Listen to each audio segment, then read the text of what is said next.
Eto, to možda. A šta je bio problem s UFC-om? Šta je to što ti nije odgovaralo tad?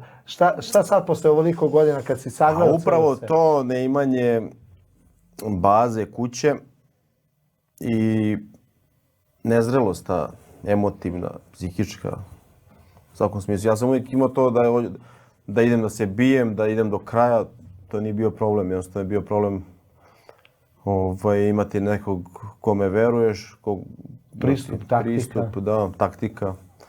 Znaš, bile su glupe greške, Meni je Stipe bio u uglu koji je bokser, na primjer, mislim, ne zamjeram ja njemu ništa, naravno.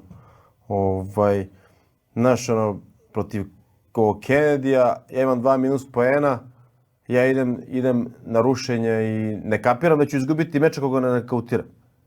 A ne kapira ni Stipe. Ne znamo, jednostavno u tom trenutku. To je za taj nivo neoprostivo. Ne znamo, razumeš? Ne mogu da kažem da sam i ja znao, znaš, totalno... Jer ja se sjećam meča sa... Jebote, ja sad gledam prenos i sad Petra, mislim da je komentarisao i kaže, ja ne znam šta Stole radi, on ne može dobiti ovaj meč, jedem na rušenje, ja ga bacam 6 puta, čovječe.